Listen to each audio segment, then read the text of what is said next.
దేవుని యొక్క రహస్యము నా గుడారమునకు పైగా ఉండేను అనే మాటను చదవబడ్డ వచ్చిన భాగంలో చూసి, గుడారం అంటే ఏంటి? ఇల్లు, నివాసము. ప్రేమిటులారా, ఇదే మాట ఇంగ్లీష్లో టెబార్నకల్ అని చెప్పారు. టెబార్నకల్ అంటే ప్రత్యక్ష గుడారం. మోషేకు దేవుడు చెప్పాడు కదా ఏం కట్టమని, ప్రత్యక్ష గుడారం కట్టమని. దాన్ని కూడా టెబార్నకల్ అంటారు. ఇక్కడ చదివినటువంటి ఈ గుడారాన్ని కూడా ఏమంటారంటే టెబార్నకల్నే అంటారు.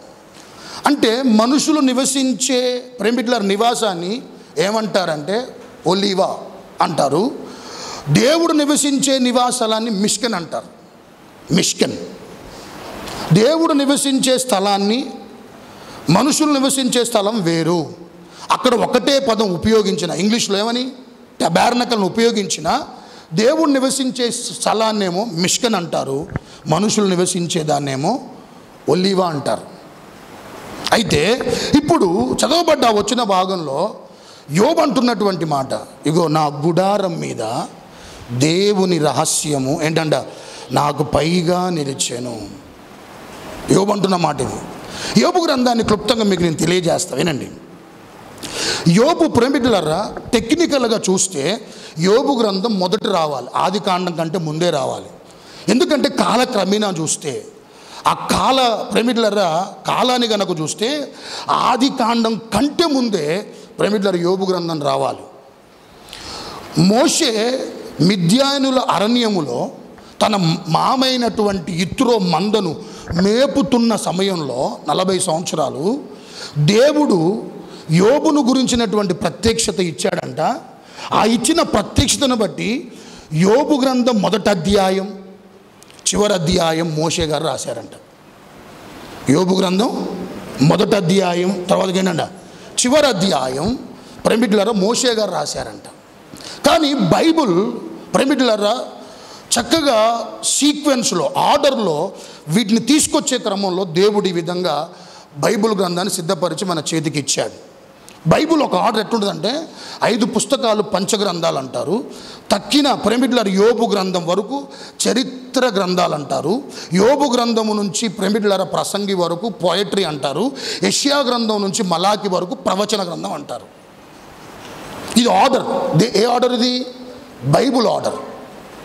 ధర్మశాస్త్ర గ్రంథాలు 5, చరిత్ర గ్రంథాలు ప్రేమికులారా యోబుకు ముందున్న అన్నీ కూడా చరిత్ర గ్రంథాలు. యోబు నుంచి ప్రసంగి వరకు పోయిట్రీ. యెషయా గ్రంథము నుంచి మలాకి వరకు ఏంటంట ప్రవచన గ్రంథాలు. దీంట్లో యోబు ప్రేమికులారా మనందరికీ తెలుసు, ఎక్కువ ఏం కనపడిద్దని ఆలోచన చేస్తే కాన్వర్జేషన్. కాన్వర్జేషన్ అంటే ఏంటి? సంభాషణ. ఎక్కువ యోబు గ్రంథం అంతా సంభాషణే. దేవుడు యోబుతో మాట్లాడటం, సాతాను దేవుడితో మాట్లాడటం, యోబు మరల దేవుడితో మాట్లాడటం, యోబు స్నేహితులు యోబుతో మాట్లాడటం, యోబు స్నేహితులతో ఈ మొత్తం ఈ 42 అధ్యాయాల్లో యోబు గ్రంథం అంతా కూడా సంభాషణ, conversation, A dialogue between Job and friends, A dialogue between God and Job.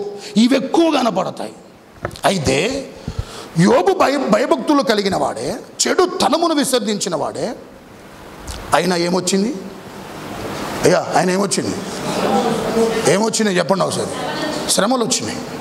ఆ శ్రమ గుండా వెళ్ళాడు. ఆ శ్రమ గుండా ప్రేమికులారా నడిపించబడ్డాడు. కానీ యోబు గ్రంథం మొదటి అధ్యాయం చాలా బాగుంటుంది, ముగింపు కూడా మరింత బాగుంటుంది. ఏ గ్రంథంలో? యోబు గ్రంథం. ఈ మధ్యలో అధ్యాయం చూసావా?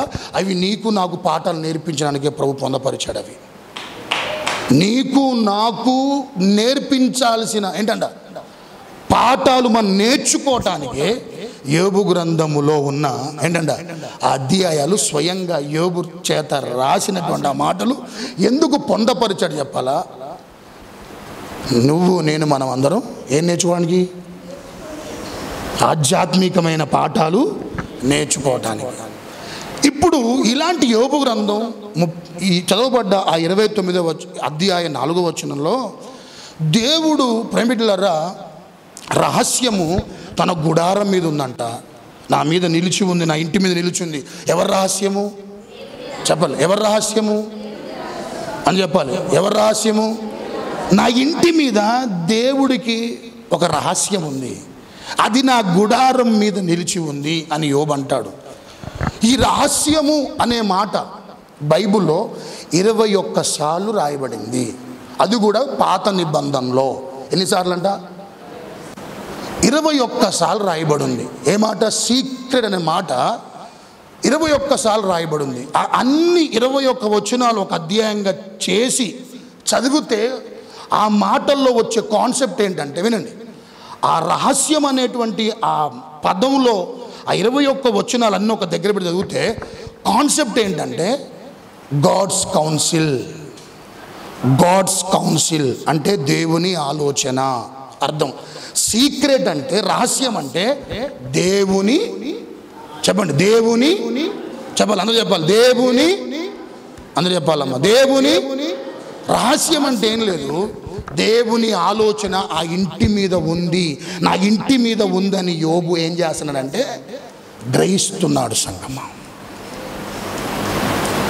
ఇక్కడ అడుగుతున్నాం మనందరినీ, ఎంతమందికి మనుషుడు పట్ల దేవుడికి ఉన్నటువంటి ఆలోచన మంచిగా ఉంటాయా చెడ్డగా ఉంటాయా?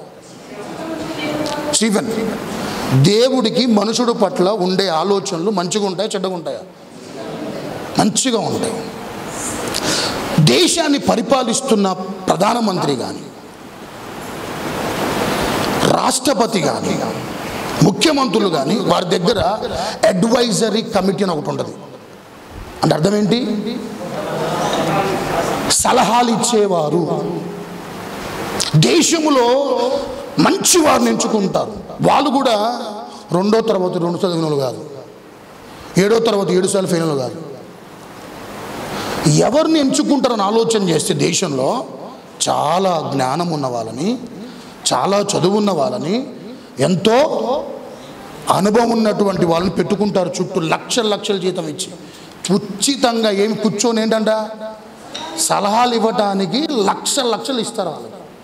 వాళ్ళు ఏమంటారంటే అడ్వైజరీ కమిటీ అంటారు. ఆలోచనలు ఇస్తారు.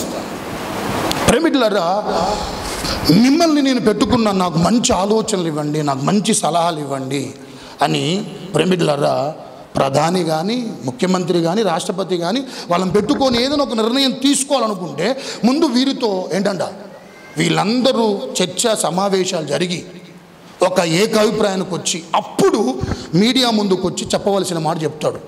నోటుకొచ్చిన మాట ఎప్పుడు ఎవరు చెప్పరు? ఎవరు? ముఖ్యమంత్రులు, పెద్ద హోదాలో ఉన్న, దేశాన్ని ఏంటంట ప్రభావితం చేస్తుంది ఈ మాట అనుకున్నటువంటి వ్యక్తులు ఉట్టుకొచ్చేసి టీవీల ముందు ఏంటంట, మీడియా ముందు ఏం చేయరంట, నోరుంది కదా అని మనలాగా మాట్లాడరు వాళ్ళు.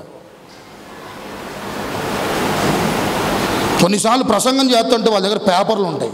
ఎవరి దగ్గర చూసారా మీరు? నేను కొత్త చెప్తున్నా, యోహాన్ గారు చూసి, ఎందుకంటే అది ఎవరిచ్చింది? అది ఆయన సొంతంగా రాసింది కాదు, అది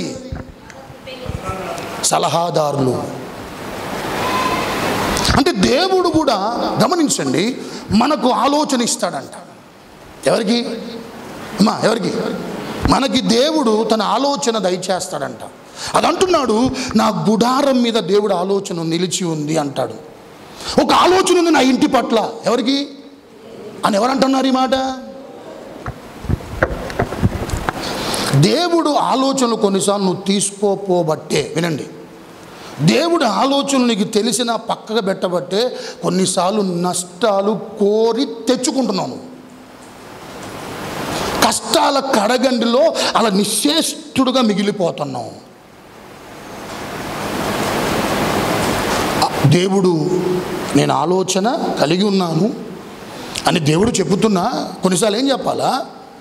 ఆలోచన ఏం చేయాలి? దేవుడు ఆలోచన ఏం చేస్తాం చెప్పాలి? ఏం చేస్తాం? పక్కగా పెడతాం. పక్కగా పెట్టి సొంతంగా స్వయంగా ప్రేమికులారా మన దైనందిన జీవితాల్లో కష్టాల్లో కోరకపోతున్నాం, సంగమ ఇబ్బందుల్లో కోరకపోతున్నాం. మనం మళ్ళీ బయటికి రావటానికి సంవత్సరాలు బట్టే పరిస్థితుల్లోకి వెళ్ళిపోతున్నాం. కొన్నిసార్లు ఆ దుస్థితి నీకు ఉండొద్దని, అలాంటి పరిస్థితులు నీకు రావద్దని ఆయన ఆలోచనకర్తగా నీకు ఉండాలని ఆయన ఇష్టపడుతున్నాడు. ఆమేన్ చెప్పండి ఒకసారి. బైబిల్ గనక మీరు శ్రద్ధగా చదివితే, జోసెఫ్ బైబిల్ గనక శ్రద్ధగా చదివితే ఎంతమందికో దేవుడు తన ఆలోచన బయలుపరిచాడు, బహిర్గతం చేశాడు. చేశాడా చేయలేదా? చేశాడు, బహిర్గతం చేశాడు. ఈ రోజుకి బయలుపరుస్తూనే ఉన్నాడు తన ఆలోచన యావత్తు నీ పట్ల. తన ఆలోచన ఏంటో నీ శ్రేయస్సు కోరి నీకు నాకు దేవుడు ప్రతిరోజు బయలుపరుస్తున్నాడు. ఎట్లా? కొన్నిసార్లు దర్శనాల ద్వారా, కొన్నిసార్లు కళ్ళ ద్వారా, కొన్నిసార్లు వాక్యము ద్వారా, కొన్నిసార్లు సేవకుల ద్వారా, కొన్నిసార్లు పరిస్థితుల ద్వారా తన చిత్తాన్ని తెలియపరుస్తున్నాడా లేదా? చెప్పాలమ్మా. ఎందుకు తెలియపరుస్తున్నాడు? ఇటు విని వదిలిపెట్టానుగా. ఇక్కడ నువ్వు కూర్చుంది ఎందుకు? ఆ ఆలోచనలు విని వదిలిపెట్టడానికి కాదు, జీవితములు అనుభవించుకోవటానికి, మన బ్రతుకులు అనుభవించుకొని దేవుడు ఉద్దేశం ఏదైతే ఉందో అది మన పట్ల నెరవేర్చుకోవటానికి ఇక్కడ కూర్చొని దేవుడు ఆలోచన ఏంటో, దేవుడు ఉద్దేశాలు ఏంటో దేవుడు మనతో మాట్లాడుతున్నాడు. సంగమం ఆమేన్ చెప్పండి ఒకసారి. ప్రార్థన. అయ్యా, ఎంత మంచి ప్రణాళిక ఉందయ్యా నా పట్ల. అందరూ మోకరించండి. ఆయన ఆలోచనలు మంచివి అన్న వారందరూ మోకరించండి. సోదరా, సొంత ఆలోచనలు, సొంత నిర్ణయాలు కొన్ని తీసుకొని అవి నీ జీవితానికి ఆపాదించుకొని నష్టం కొని తెచ్చుకున్నవి ఎప్పటికైనా మించిపోయింది ఏం లేదు. ప్రభువా, నీ చేతిలో పెడుతున్నానయ్యా.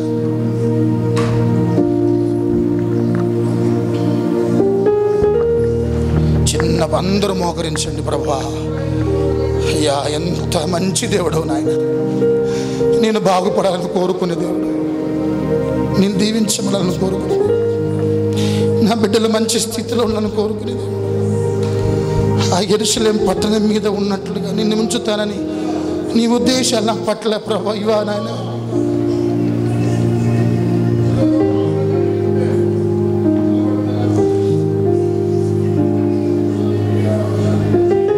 సోదరా, నువ్వు దేవుడు చేతిలో ఉండకుండా ఏదో సాధిద్దామని పోయావా? ఒకటి నగ్న సత్యం చెప్తున్నా నీకు, నేను నువ్వేమీ సాధించలేవు. నువ్వేమీ సాధించలేవు సహోదరి, ఏమీ సాధించలేవు. నువ్వు ఏమీ సాధించలేవు. దేవుడు చేతిలో ఉండకుండా మెడవిరుస్తనంతో ఒకవేళ ప్రవర్తిస్తే దయచేసి ప్రభా క్షమించు నాయన, ఏదో సాధిద్దామనుకొని నీ చేతిలో నుంచి బయటకు వచ్చేస్తుంది. ఏదో క్షమించయ్యా. నువ్వేం సాధించలేవు సోదరా. ఏదైనా క్రీస్తు వల్లనే సాధ్యమైంది. ఏదైనా ఆయనతో ఉంటేనే సాధ్యమైంది. ఆయనతో అంటుకట్టుకునే సాధ్యమైంది. ఆయనతో నిలబడితేనే సాధ్యమైంది. ఆయన కొరకు జీవిస్తేనే సాధ్యమైంది. దూరం అయిపోయింది చాలు ఇక ప్రభుకి. ప్రార్థన చేయకుండా ఉన్న అనుభవాలు ఇక చాలు, ఆపై ఆపై నష్టం జరుగుతుంది, నష్టం జరుగుతుంది. దేవుడికి అయిష్టుడుగా బ్రతికింది చాలు, దేవుడు వ్యతిరేకంగా జీవించింది చాలు, దేవుడికి విరోధమైన కార్యాలు చేస్తుంది చాలు, చాలు, చాలు. నీ కుటుంబం మీద దేవుడు గొప్ప ప్రణాళిక ఉంది. పరిస్థితులు చుట్టూ తనకు అనుకూలంగా లేకపోయినా ధైర్యంగా ఉన్నాడయ్యా. తన జీవితంలో ఏదో నా ఇంటి మీద దేవుడు ఆలోచన ఉంది, ఏదో తలంపు ఉంది నా ప్రభుకి. ఆయన ఏదో రహస్యం ఉంది నా ఇంటి మీద. కొంతకాలమే ఈ శ్రమలు, కొంతకాలమే ఇబ్బందులు, కొంతకాలమే ఈ ప్రతిఘటనలు, కొంతకాలమే అవమానాలు. దేవుడు గొప్ప ఆశ కలిగి ఉన్నాడు. దేవుడు ఆలోచనలు నీ కుటుంబంలో నెరవేర్చబడాలని దుర్మార్గత తీసేయి, దుర్మార్గత తొలగించు, పాపము తొలగించు, అపరాధాలు తొలగించుకో, దుష్టుని సమన్వయం తొలగించుకో, వాడు ప్రార్థన. ప్రభు ఆ బిడ్డలు దర్శిస్తున్నారు, బలముగా కదలాడుతున్నారు, ఒక్కొక్కరికి కలిగిస్తున్నారు. హృదయమును మా ప్రభ మీరు నా తన్ని పగలగొడుతున్నారు. వారిలో ఆత్మ వారిలో కలుగుతుందయ్యా, పుడుతుందయ్యా, రేకెత్తిస్తున్నారు, వారిని కదిలిస్తున్నారు మా ప్రభువా. అయ్యా, చేతులారా నా జీవితాల్లో నాయన నా సొంత ఆలోచన వల్ల ఇప్పటికే కుటుంబాలు పతనం అయిపోతున్నాయి. దుర్మార్గత ఉండొద్దయ్యా, ఇంట్లో ఉండొద్దయ్యా. కదల్చబడని మా తండ్రి కూడా ఉండాలి ప్రభువా. అలాంటి అనుభవాలతో చేతులెత్తిన బిడ్డలందరినీ నా దేవుడు బలపరచును గాక. పరిశుద్ధాత్మ దేవుడు ఈ రోజు నుంచి వారి ఆత్మీయతలో గొప్ప మార్పు ప్రభు చేయును గాక. వారి నడవడికలో, వారి విధానాలు, ఆలోచనలు, భక్తిలో, ప్రార్థనలో, ఆత్మీయతలో, విశ్వాసములో, ప్రతి నీకు సంబంధించిన ప్రతి అనుభూతిలో గొప్ప మార్పు చెందును గాక. అట్టి కృప దయచేయమని యేసు నామములో అడిగి వేడుకుంటున్నాను తండ్రి. ఆమేన్.